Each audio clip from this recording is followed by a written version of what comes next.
Hello everyone, my name is Lilli and I'm the creative director here at Bubblegum Cartoons, and today we have another Ask an Animator video where you guys ask me questions on the Cartoon Amino app and I'm going to answer them. They're about animation, the show, all sorts of things. So if you're interested in animation and art and making your own cartoon show, then stay tuned. Also, to put a spin on the Q&A today, I'm also going to be drawing in ta-da! My new iPad in Procreate. I've been having so much fun with it. I'm doing mermaids and witches, and today I'm going to do something Demonic Crepes themed. Demonic Crepes is our original web series that we're working on and hopefully releasing super soon. Also, more exciting news, we will be doing another Artist Alley table in Hollywood, California, coming up on June 22nd and 23rd. We're going to be at the indie market. We're going to be selling pins, prints, and stickers. It's going to be super fun, so I hope to see you guys in Hollywood. Without further ado, let's draw something. Alrighty guys, I just have the Cartoon Amino app open here on my phone, and I'm going to be reading off my most recent post that you guys asked me all of the questions. Future Crocodile asked me, what is the hardest part about being an animator? Let's see, so emotionally the hardest part about being an animator is all the rejection that you get from all your pitches, and even just being a storyboard artist, it's, you know, most of your stuff gets thrown out and reworked and stuff like that. So you have to have a really tough heart in the animation industry. Artistically, when you're doing it, the hardest part is the massive amounts of just roadblocks. Nothing will ever go the way you think it will or anything like that. Nothing will go right, no matter what your project is, especially in stop motion, just nothing ever goes right. So it's all about problem solving. That's just animation, it's just problem solving all the time. Oh, I'm gonna do her Sakura outfit. I'm gonna do like her picnic. So if you didn't know, there's a new short coming out that I'm working on that got interrupted by another project I'm working on. It's called Sophie's Picnic Panic, and it's like another like little promotional trailer thing before the premiere. It's all about monsters and transformation. Yumi Smith asked, who's your favorite Rick and Morty character, and are you excited for season 4? So my favorite Rick and Morty character is really obscure. Her name is Tinkles, and she is like a magical lamb from Summer's Dreams. And yeah, she's just my favorite because it's like the most innocent and adorable part of the show. And she did turn out to be a parasite, spoiler alert. A little late for that spoiler alert, but yeah, Tinkles was my favorite. But I guess if I had to pick a main character, I mean, I like Rick because he's just like a character we haven't really seen very often before, and I've always loved the mad scientist, kind of like, you know, Back to the Future kind of thing, where it's like, oh my gosh, we're gonna go on a crazy adventure, we gotta go. Like, I just love that kind of chaos that goes with like science jibber jabber and stuff like that, so I guess Rick would be my favorite character, other than Tinkles. Ooh, a good question that a lot of people have asked me is, are you attending Comic-Con? And I am not attending Comic-Con. WonderCon, if you guys didn't know, I did a bunch of WonderCon videos. I did an Artist Alley table at WonderCon, and it was super fun and super successful, and we did awesome there. Spreading the word. If you guys met me at WonderCon, then welcome. I know you're probably new to the channel.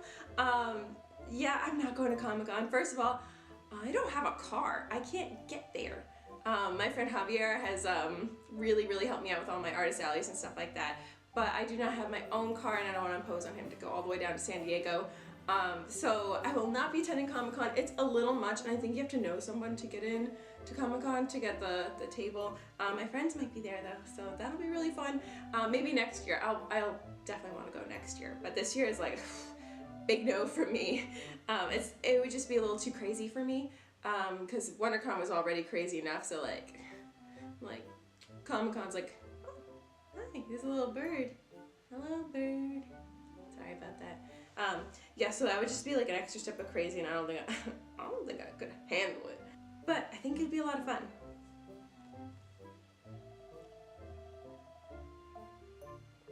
Deja Vu asked me, what's my favorite Nicktoon?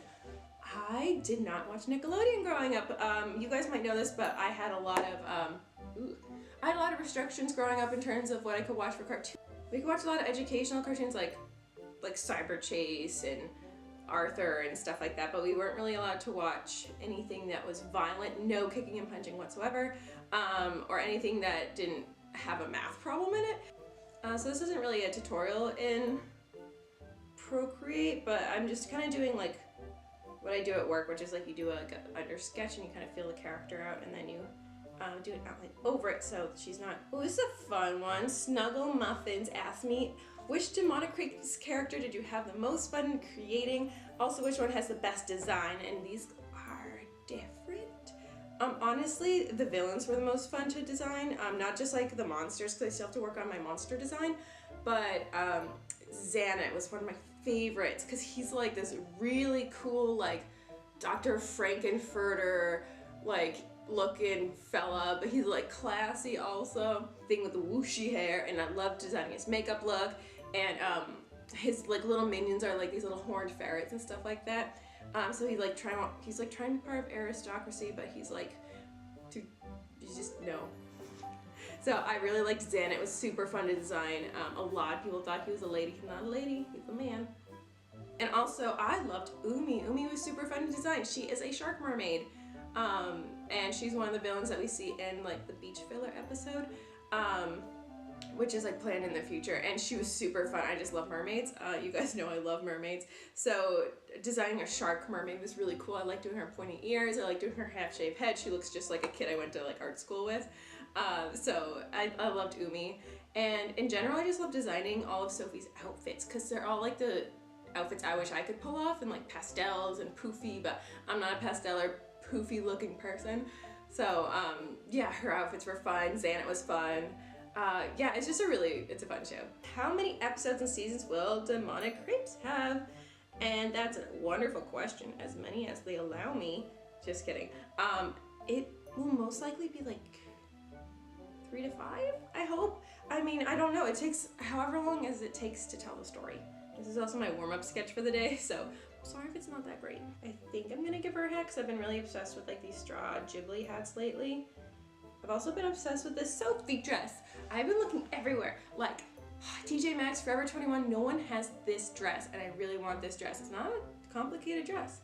I just like, I don't even think it'll look good on me. I just really want it because I want to look like Sophie seeing the cherry blossoms for the first time. What inspired the style for Demonic Crepes? There's a lot of things. Everything honestly came from when I stopped making what I thought everyone else wanted to see and really just like went deep in my heart and closed my eyes and thought about like little baby 5-year-old Lilli and like asked her like what does she want to see in a TV show when she grows up? What show does she wish she existed?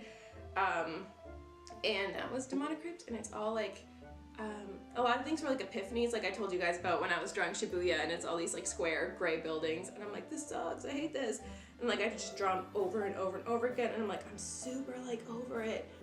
So I just thought like, why not just make it cute and colorful and pastel-y, because it'll be more fun to look at and it'll be more fun to draw. So a lot of stuff just came like in the animation process, which is weird, you know, because I mean that's the joy of having your own shows. You can do whatever you want, whenever you want. So like some stuff just came like during the animation process because I didn't have like a pre-production process. I just kind of went right in after the storyboards. So yeah, like that kind of stuff came in there. And then overall they're designed kind of like Pendleton Ward type faces, kind of like in Adventure Time or Bravest Warriors.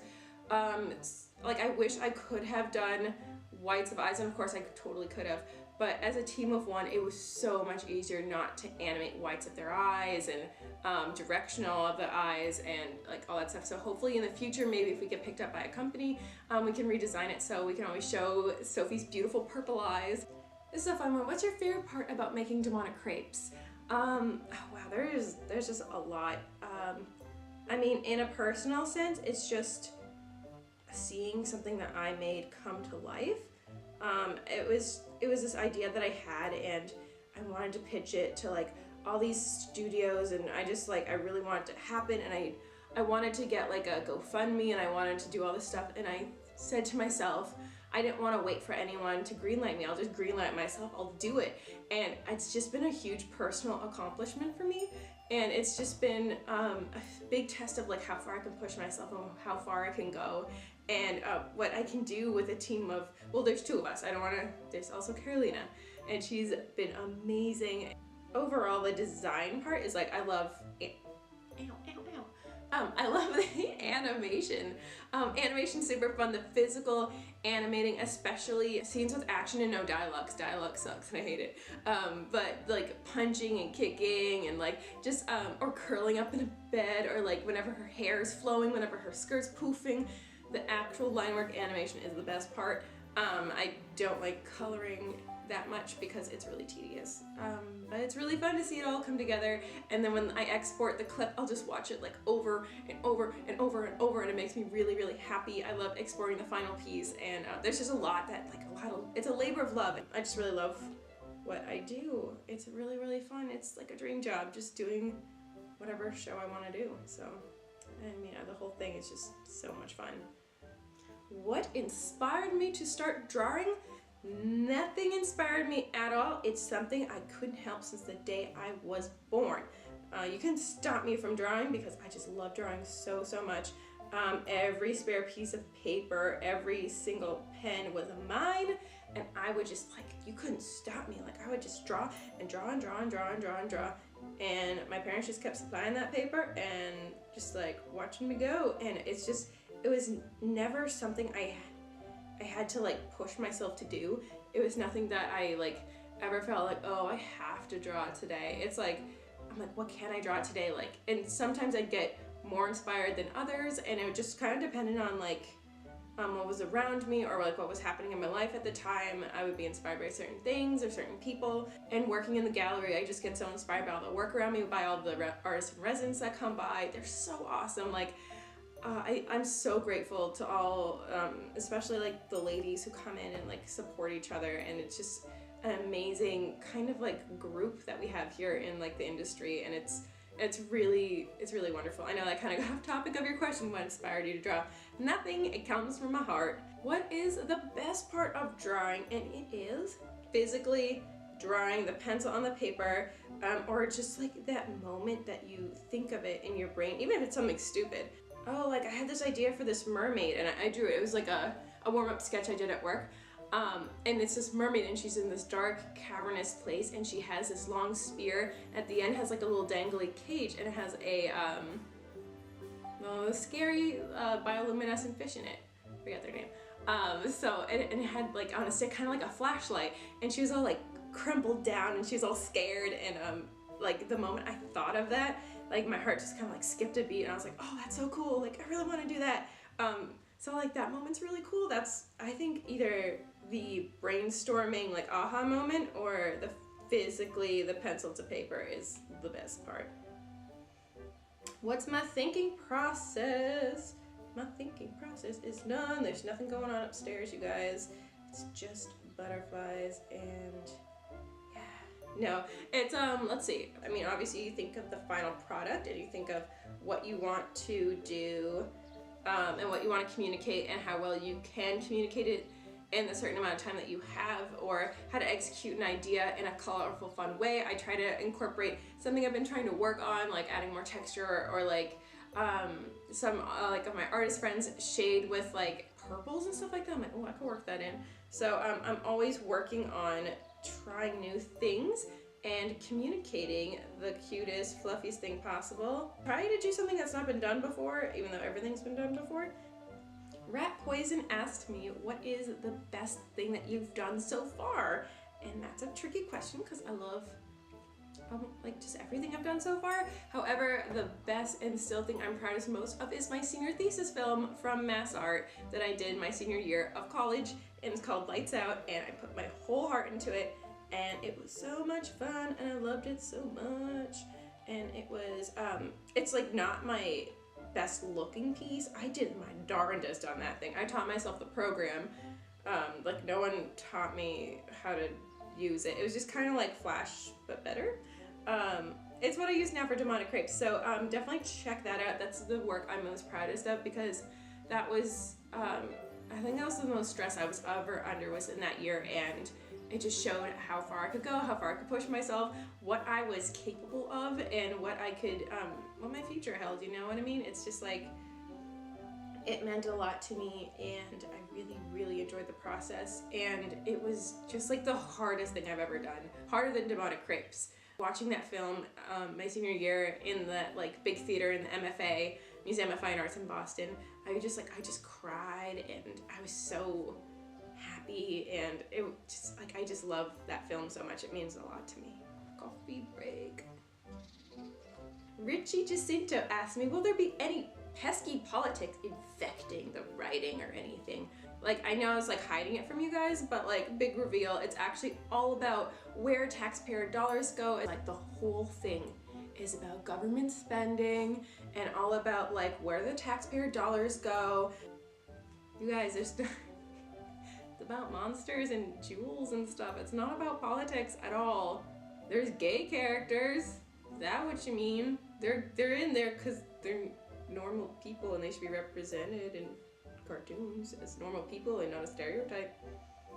So yeah, there's gay people, but that's not politics. There's no politics. I'm not gonna be pushing any agenda on you guys. It's gonna be all about taxes. Villa Universe asked me who my favorite animator is that inspired me, and of course it is Glenn Keane. I love Glenn Keane. He's always been a big inspiration to me.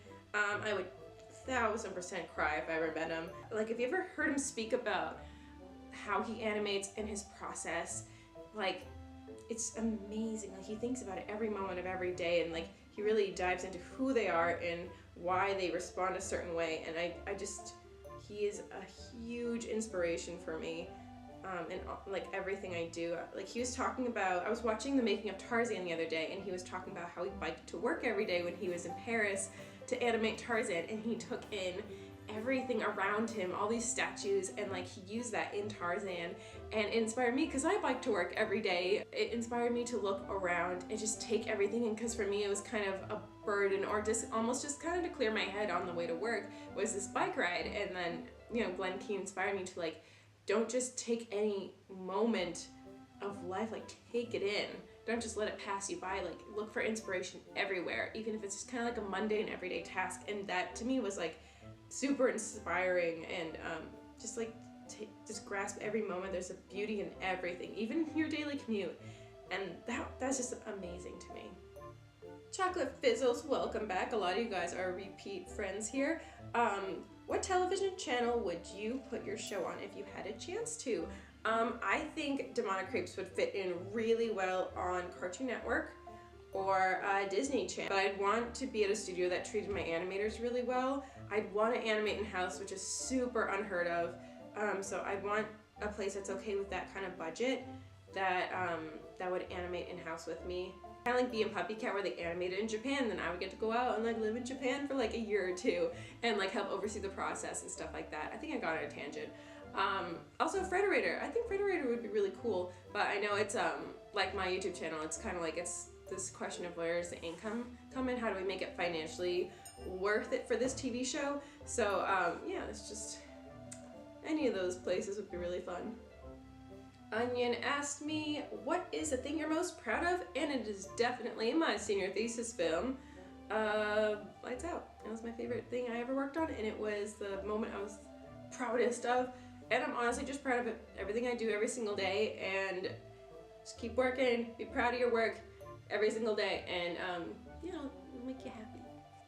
Dreamcaster asked me, would you be willing to write a book for aspiring artists and creators like you, revealing tips and tricks on how to be successful in the animation industry? I would love to write a book. It's one of my dreams is to write a book, especially for this whole channel is really about aspiring artists and kind of having that support system that I never had growing up. And yeah, I would love to write a book for you guys. That would be so cool. Yeah, I would love to write a book. Pasta Doodle asked me, how can you create a creative original character in a series? That part always bothers me, and I would love to hear your advice from an actual professional.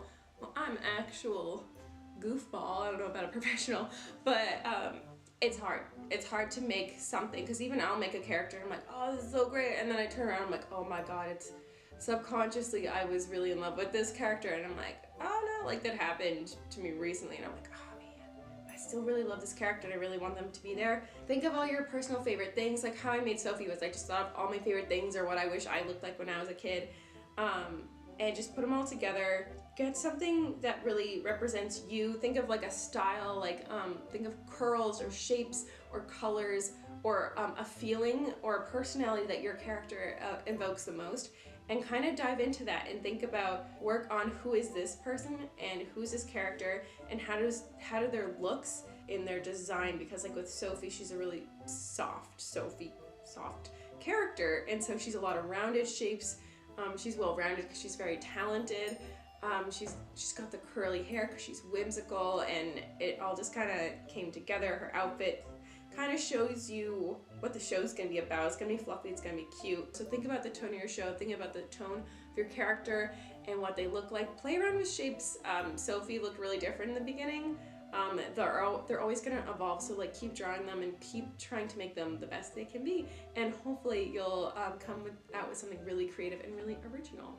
Gamma Tunes asked me, hi there, I was just wondering how long it would take if you had to add a new character to any show, and how would you implement them in that new show? I mean, the way you can introduce them could be really funny. It could be, it could also make a lot of sense. They could just meet them at school, but make sure, like in acting is reacting. So make sure your characters in your environment kind of react to this new character in the environment. Do they belong? Do they not belong? Like the whole opening scene of when Sophie goes to Tokyo is like, everyone's just like, who's this blonde curly girl? Like, why is she like, she's got her nose like stuck in her sketchbook, you know? So the whole environment reacts to her. Sophie reacts to finding Pancake in a vending machine. So make sure when you do introduce them in an odd or funny or even sensible way, make sure the whole environment really reacts to them. Stellar Panda Cartoons asked me, what are your thoughts on marathon media? Besides Totally Spies, you guys know Totally Spies was my jam growing up. It was like my all-time inspiration. I loved it when I was a kid, still kind of do. Marathon media, so I looked a little bit into it, and I really, the thing I like the most about it is just, it's like an international brand. It's like Canada, it's France, it's America, it's everywhere. It uses all these different countries and all these different aspects, and I like it a lot. I don't know really about any of the politics or inner workings of marathon media. I know they like were sold to Zodiac or something like that, so I don't really think they exist anymore. Alrighty, I believe that is the final question for today. I was really bad at keeping up with my Procreate, but I'll still do the video next to me. I might do a speed run, who knows, but thank you guys so much for asking me all these questions. I really appreciate it. I hope you learned something. I'm sorry if I babbled a bit with trying to focus and do both. I'll see you guys in Hollywood June 22nd and 23rd. You guys can buy some prints, including new ones that I made on the Procreate app. So thank you guys so much again, and definitely stay tuned. Subscribe for Demonic Crepes. It's a ton of fun. I also have another project in the works. I'm working on another animatic right now for another short called Sheltered, and it's just to add to my portfolio, and it's a lot of fun, and it's a short I've been wanting to do for a long time. I'm just juggling a lot of projects. I'm doing a lot of freelance right now. It's been busy. It's been really busy. So thank you guys so much for watching. I hope I answered all your questions. If you have any more, like I said, drop them down below. And until next time, guys, stay inspired.